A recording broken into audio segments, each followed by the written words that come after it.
इस everywhere you can see जिस तरीके से 7.8% पे उनकी इकोनॉमी तरक्की कर रही है। आज उनके फॉरेक्स का जो है 4 महीने के अंदर मोर देन 6 बिलियन उनका जो है आगे इंक्रीज हो चुका है। तो वाकई ही अब आप देखें, जहां भी भारतीय डायस्पोरा है स्ट्रॉन्ग तरीन है, जहां भी आप जाते हैं हर दूसरी जगह के ऊपर आपको भारतीय रेस्टोरेंट नजर आते हैं। आज अगर हम बात करें इंडिया का जो फॉरेक्स रिजर्व्स है 640 जो है बिलियन डॉलर को क्रॉस कर गया और पाकिस्तान के पास सिर्फ 7 बिलियन डॉलर्स हैं। अगर 15 दिन के अंदर अंदर IMF से हमें लोन नहीं मिलता तो कहा जा रहा है कि मुल्क हमारा डिफॉल्ट हो जाएगा। इस मामले में उसकी पॉलिसीज अच्छी है, उसके एग्रीकल्चर रिफॉर्म्स अच्छी हैं और उसके पास टेक्नोलॉजी है, उसके पास सारे मिनरल जितने भी उसके पास ये। इस वक्त अजय बंगा जो के सदर है, वर्ल्ड बैंक के प्रेसिडेंट है, उनके पास एक भी अमेरिकन डिग्री नहीं है, उनके पास वही डिग्री है। यहाँ जो टेस्ला का नया CFO बना है उसके पास सिर्फ इंडिया की डिग्री है, तो उसके पास कोई लोकल डिग्री नहीं। एक तरफ फॉरेक्स रिजर्व बढ़े हैं, इंडिया जो है दुनिया में चौथा मुल्क बना है जिसके पास सबसे ज्यादा डॉलर इस वक्त उसके खजानों में मौजूद है। पाकिस्तान 7 या 8 डॉलर के ऊपर लटक रहा है और डिफॉल्ट होने के दहाने पर है। क्या वजह है? आपके लोग यहाँ आते हैं मनी लॉन्ड्रिंग, चोरियां करना सीख कर जाते हैं यहाँ से। मैं पूछना चाहूंगा, बल्कि ये बहुत बड़ा क्वेश्चन है। पाकिस्तानी कौम पता किस बात पे खुश हो रहे होते हैं?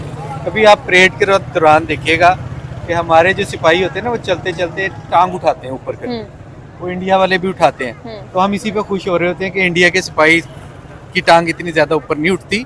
सही बात। हम बड़े जनाब। जय हिंद दोस्तों, भारतीय विदेशी मुद्रा भंडार में लगातार तेजी से वृद्धि हो रही है। साथ ही साथ भारत की अर्थव्यवस्था भी एक के बाद एक कई बड़े बड़े इतिहास रच रही है और इसे देखकर अच्छे अच्छे देशों के पसीने छूट रहे हैं। क्या कहेंगे इन पॉलिसी मेकर्स के बारे में जो इंडिया को रन कर रहे हैं और जो पाकिस्तान की पॉलिसी रन कर रहे हैं?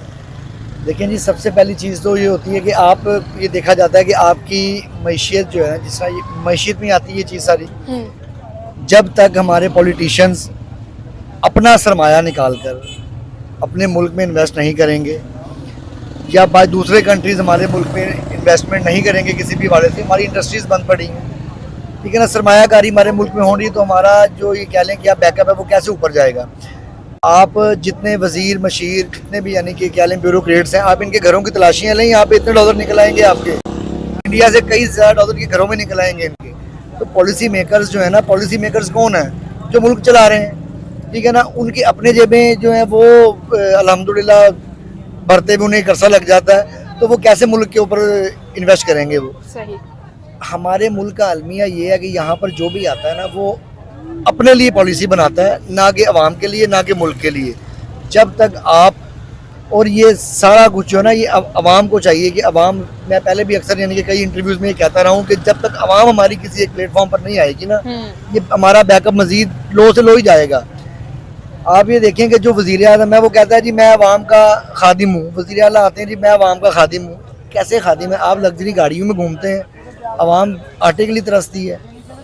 तो ये कोई हल नहीं है इस बात का। पॉलिसी जो है ना अवाम के लिए बनाए, ना कि अपने लिए। कहेंगे आपके इंडिया ने अब दरअसल हाल ही में आई कुछ न्यूज और रिपोर्ट्स के अनुसार यह पता चला कि भारतीय विदेशी मुद्रा भंडार में पिछले सप्ताह 10.47 अरब डॉलर की वृद्धि हुई है और अब भारत का कुल विदेशी मुद्रा भंडार बढ़कर 636.095 अरब डॉलर तक पहुँच चुका है। यह अक्टूबर 2021 में देश के कुल विदेशी मुद्रा भंडार का सबसे बड़ा स्तर है। भारतीय विदेशी मुद्रा भंडार में हुई इस तेजी से वृद्धि के कई बड़े बड़े कारण बताए जा रहे हैं, जैसे कि निरंतर विदेशी निवेश में बढ़ोतरी होना, निर्यात में वृद्धि होना और वित्तीय संरचना में सुधार होना। साथ ही विदेशी निवेशकों का भारतीय अर्थव्यवस्था पर विश्वास बढ़ना और सरकारी नीतियों का पहले के मुकाबले और भी ज्यादा अच्छा होना, इन सारी चीजों ने भी भारतीय विदेशी मुद्रा भंडार की वृद्धि में अपनी एक अहम भूमिका निभाई है। इसी के साथ साथ जो भारत का गोल्ड रिजर्व है वह भी अब 50.8 अरब डॉलर को पार कर चुका है और यह संख्या भी काफी ज्यादा उत्तेजक है और यह देश की आर्थिक स्थिति के प्रति आत्मविश्वास को और भी ज्यादा बढ़ाती है। यह न्यूज भारतीय अर्थव्यवस्था के लिए बहुत ही ज्यादा सकारात्मक है और यह न्यूज दुनिया भर के निवेशकों के लिए एक संदेश भेजती है कि आज के समय दुनिया भर में भारत से ज्यादा सुरक्षित, स्थिर और तेजी से विकास करती हुई अर्थव्यवस्था कोई भी नहीं है। तो इसीलिए अगर आपको भविष्य में बहुत ज्यादा फायदा कमाना है तो आपको भारत में ही निवेश करना होगा। हेलो फ्रेंड, मैं हूँ शाइला खान और आप देख रहे हैं नायला पाकिस्तानी रिएक्शन। आज हम बात करेंगे फॉरेक्स रिजर्व की। पाकिस्तान के अंदर नई गवर्नमेंट बन चुकी है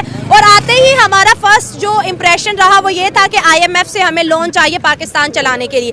सर आज अगर हम बात करें इंडिया का जो फॉरेक्स रिजर्व है 640 जो है बिलियन डॉलर को क्रॉस कर गया और पाकिस्तान के पास सिर्फ 7 बिलियन डॉलर्स हैं। अगर 15 दिन के अंदर अंदर IMF से हमें लोन नहीं मिलता तो कहा जा रहा है कि मुल्क हमारा डिफॉल्ट हो जाएगा। एक तरफ फॉरेक्स रिजर्व बढ़े हैं, इंडिया जो है दुनिया में चौथा मुल्क बना है जिसके पास सबसे ज्यादा डॉलर इस वक्त उसके खजानों में मौजूद है। पाकिस्तान 7 या 8 डॉलर के ऊपर लटक रहा है और डिफॉल्ट होने के दहाने पर है। क्यों?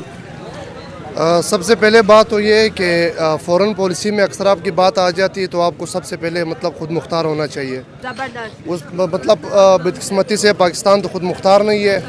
दूसरी बात अगर की जाए, आ जाओ तुम आ जाओ 2 मिनट। आप लोग जो है ना वो बेचारा वो इंटरव्यू कर रहा था, तुम लोग बोल रहे थे आ जाओ, आप बोले आपके पास इल्म बहुत ज़्यादा है, आ जाओ। नहीं 2 मिनट आप लोग खामोश नहीं रह सकते। आप सुनो, आपको कुछ सीखने का मौका मिलेगा। आप सुनो, परेशानी की बात ये है कि मुल्क का ये हाल है और तुम लोगों को टेंशन भी नहीं है, यही तो चीज़ है। सबसे पहले फ़ॉरेन पॉलिसी में मतलब खुद मुख्तार नहीं है। इंडिया की अगर बात कीजिए, इंडिया खुद मुख्तार है।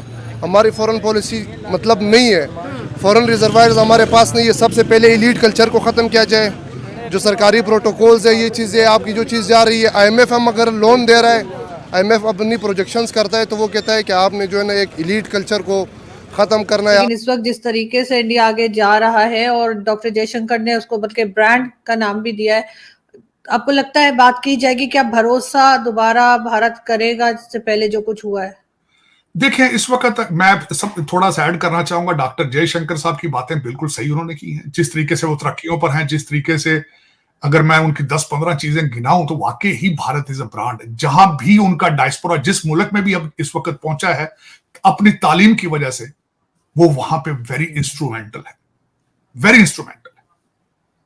और उसी इस सारे असर रसूख की वजह से और उसके बाद चाइना की कोविड की वजह से इस वक्त चाइना से जो बिजनेस निकल रहा है वो भारत जा रहा है।